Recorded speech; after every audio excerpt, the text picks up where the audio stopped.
What do you mean the keys don't work? The house is empty. I stood frozen on the porch, my phone pressed to my ear, voice shaking. Across the street, a neighbor eyed me curiously as I paced in front of what was supposed to be my home. My name's Leila Navarro, and I'm 20 years old. I'd just driven 5 hours from my college in San Diego to Fresno for spring break, expecting to crash in my childhood bedroom, only to find a for sale sign staked in the front yard. The windows were bare, no curtains, no furniture, just 3 trash bags stuffed with my belongings, dumped like garbage. Your mom said you should have called first, my Aunt Rosa said hesitantly on the phone. They moved last week. Didn't they tell you? No. I choked out, my throat tight. They didn't tell me anything. I hung up and dialed my mom. No answer. My dad? Voicemail. My little sister? Nothing. I stood there, staring at the house I grew up in, the place where I'd learned to ride a bike, where I'd studied for exams, where I thought I belonged. They'd erased me, no warning, no goodbye, no forwarding address. I'd sent money home from my scholarship, kept a 3.8 GPA in pre-law, worked nights to help out, and this was my reward. Abandoned. But as the sun dipped below the horizon, casting shadows across the empty lawn, I made a vow. If they could cut me out, I'd cut them out too. I'd build a life they could never touch. This is a story of betrayal, grit, and finding family in unexpected places. Stay with me.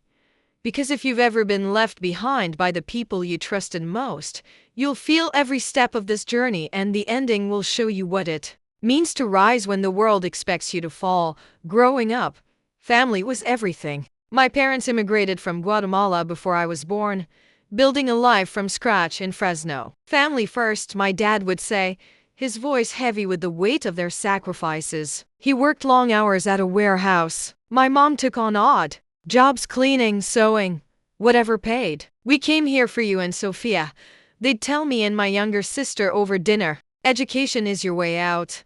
I took it to heart. While my high school friends partied, I buried myself in books. I landed a scholarship to study pre-law, the first in our family to go to college. It was supposed to be their dream come true.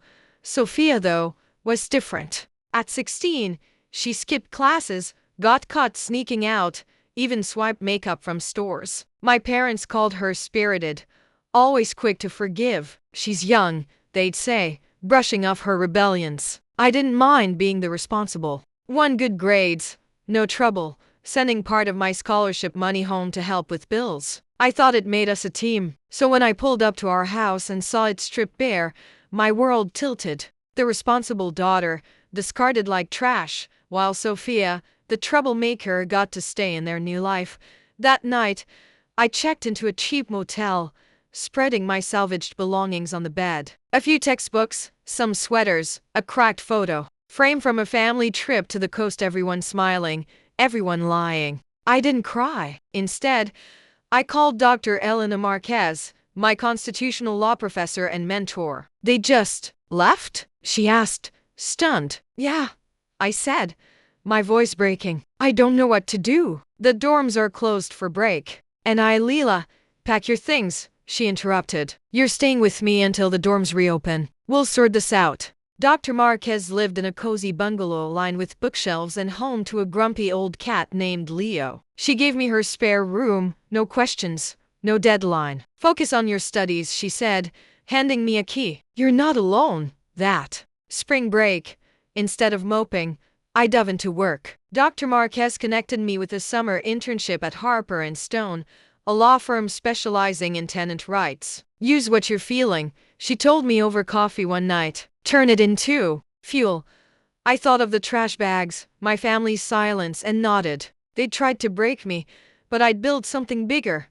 I blocked their numbers that week. Mom, Dad, Sophia, even aunts and uncles who might take their side. If anyone asked about my family, I kept it short. We don't talk. No drama. No pity. I was done being their dutiful daughter. The internship at Harper & Stone was a game changer. I started with filing and coffee runs, but my supervisor, attorney Maya Chen, noticed how I connected with clients. You listen, Leila, she said after I calmed a single dad facing eviction. That's rare. Soon, I was doing intake interviews, meeting families squeezed by greedy landlords, seniors hit with illegal rent hikes, students scammed out of deposits. Their stories hit close: displacement, betrayal, fighting for a home. I got it. One night, after meeting a family of 5 served eviction notices to make way for luxury condos, I stayed late, sorting case files. Maya found me at PM, surrounded by papers. "You're gonna burn out," she said, leaning in the doorway. "These families have nowhere to go," I said, voice tight. "The developer offered them a month in a motel, like that's enough." Maya sighed. "It's more than the law requires, but it's not right. It's broken," I said. "The whole system." She nodded. "So, what are you gonna do about it?" Her question stuck with me. I was just a sophomore, an intern, but I couldn't shake the idea of doing more. Then, at a university financial aid workshop, I heard about social innovation grants, seed money for community projects. The deadline was 3 weeks away. I spent nights drafting a proposal for a tenant advocacy program called Home Guard, aimed at students and low-income families. Maya helped with legal details.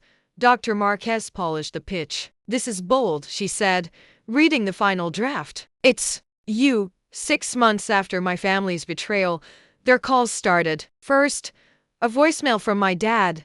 "Leela, call us. Your mom's worried." No apology, just a demand. I deleted it. Then my mom. "This silence is immature, Leela. We're family." I saved the messages but didn't reply. The calls piled up: 50, 70, 10, sometimes angry, sometimes pleading, never admitting fault. When Home Guard won a $20,000 grant, I didn't tell them. When Harper and Stone offered me a paid part-time role, I celebrated with Dr. Marquez and Maya, my new family, people who saw me, not what I could do for them. By winter, Home Guard was thriving. We worked out of a cramped office at Harper and Stone, with 3 volunteer paralegals and a crew of law students earning credits. We'd helped 19 students fight evictions, keeping them housed. Every win felt personal, a brick in the life I was building. My parents' calls, though, grew relentless, sometimes 3 a day. They got relatives involved. "Your dad's heartbroken," my cousin Maria texted. "Can't you forgive them?" I ignored her. Forgiveness needed truth, and they offered none. One snowy afternoon in January, I was counseling a freshman, Jamal, whose landlord had illegally raised his rent mid-lease. As we reviewed his options, the office phone rang. "Home Guard. This is Leela," I said, nodding apologetically to Jamal. "Leela, is that you?" My mom's voice hit like a punch. My stomach churned. "How did you get this number?" "It's on your website," she said. "Why won't you answer us?" "We're worried." Jamal shifted awkwardly. I covered the phone. "I'm so sorry. Can you wait outside for a sec?" Alone, I uncovered the receiver. "This is my workplace. Don't call here again. We're your parents," she said, voice cracking. "We have a right." "You lost that right," I snapped, "when you threw my life in trash bags and vanished." "We made a mistake," she pleaded. "Your dad was ashamed. The house was foreclosing. We didn't want you to know." "Foreclosure?" "They'd never mention money troubles." "You could have told me," I said, softer despite myself. "I was sending money home. I would have helped." "Your dad's pride," she said. "You know how he is." I did. His stubborn pride had ruled our house forever. But it didn't. "Excuse this. I'm working," I said, firm. "Respect my boundaries." I hung up, hands shaking. Her words lingered. Foreclosure. Shame. Could there be more to their story? I pushed it down, but doubt crept in. The next day, curiosity got the better of me. I searched for them online, something I'd avoided for months. What I found crushed any softening. A Facebook post from my mom, dated weeks after they'd left. Her, dad, and Sophia grinning in front of a new house. Captioned, "Fresh start. So grateful." No foreclosure, no struggle, just a choice to cut me out. The calls kept coming: 150, 180, sprinkled with updates like we were still a family. "Sophia's taking art classes," my mom said in March. "The neighbors made us pupusas," my dad added in April. Each message stung, proof they'd moved on while I rebuilt from their wreckage. Home Guard gained traction. A local TV station featured us, interviewing students we'd helped. the university paper and a story on my innovative approach to housing justice. The attention brought more cases too many for our tiny office. We need funding, I told Maya one day, pointing at our overflowing files. I've got an idea, she said. The Carter Foundation has a social justice grant. It's big enough to hire staff, get a real space. The application was brutal: 60 pages of data, client stories, and projections. I worked late nights, fueled by coffee and determination. Then, a call from Mrs. Lopez, our old neighbor, shook me. Leila, someone broke into your old house, she said. The police found an envelope with your name on it. My heart raced. What's in it? She opened it. It's about your grandmother's estate in Guatemala. You've inherited property and 4500. I froze. My grandma died when I was 12. She'd lived modestly. It says the property was developed into condos, Mrs. Lopez read. Your share is from 2 units sold. I scribbled the law firm's details, hands trembling. When was this finalized? Last February, she said. February, 1 month before my parents left. They'd known.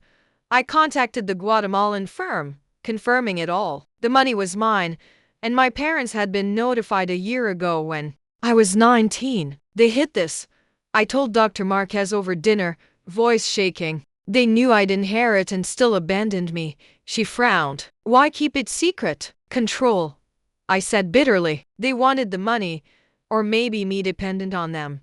She nodded. Or they never meant to tell you the truth. Hit like a slap, the Carter Foundation presentation loomed. A chance to secure $350,000 for Home Guard. I arrived early, practicing in the lobby, Maya by my side. Focus on the people, she said. Show them Home Guard's heart. In the boardroom, facing 9 stern faces, I laid out our mission, helping 34 families stay housed, fighting systemic inequities. Maya added legal context, and we fielded tough questions. Halfway through, an assistant interrupted. Miss Navarro, your family's here, the director, Miss Carter, said. They say it's urgent. My stomach dropped. After a year of silence, they track me down now. I'll talk to them after, I said, voice steady. This matters too much. I finished on autopilot, heart racing but words clear. The board promised a decision in 10 days. Outside, my parents and Sophia waited. My mom stood, eyes pleading. My dad sat, stone-faced. Sophia shuffled, avoiding my gaze. Leila, my mom started. We need to talk. Maya squeezed my arm. I'll be nearby. I faced them, guarded. Why are you here? How'd you find me? The news story about Home Guard, my mom said. It mentioned this presentation. We've been calling for months. I know, I said coldly. 283 times. I didn't answer for a reason. We made a mistake, my mom said, voice breaking. We want to fix it, now. I laughed bitterly. After you sold our house, dumped my stuff, and moved on? Why now? We saw what you're doing, my dad said gruffly. We realized what we lost. Your successful daughter, I shot back. Not family, Sophia spoke up. Just listen, Leila. They messed up. I know about the inheritance, I said, cutting through. You knew last February. Is that why you're here? The money? My dad's jaw tightened. You always assume the worst. You gave me reason to, I said. You hid $450,000 and left me with nothing. At a nearby diner, they tried to explain. The house was foreclosing, my mom said, clutching her coffee. Your dad lost his job. We were ashamed. You could have told me, I said. I was sending money home. Your dad's pride, she said. We found out about your grandma's estate right after you left for college. We thought a fresh start would fix things before you knew. By erasing me? I pressed. We panicked, my dad admitted. We thought you'd be fine. Your scholarship, your friends. And now? I asked. Why care now? My mom's eyes teared. We saw your work, Leila. We lost our daughter. I studied them, my mom's graying hair, my dad's slumped shoulders, Sophia's nervous fidgeting. They were strangers now. I've built a life without you, I said. People who support me because they believe in me, not because of what I've achieved or inherited. We're still family, my dad insisted. I stood, leaving cash for the bill. Family doesn't abandon you. If you want to make amends, start by respecting my space. Walking away, I felt lighter, stronger. I'd faced them and chosen myself. The Carter Foundation called the next day. Home Guard won the full grant, plus $60,000 for operations. A national outlet featured us, reaching millions. My parents saw it, I later learned, and stopped calling. The inheritance money sat in my account, untouched. I'd decide its use later, maybe to fund Home Guard's expansion. My new family, Dr. Marquez, Maya, the Home Guard team celebrated every win with me. They didn't need me to prove my worth. They saw it.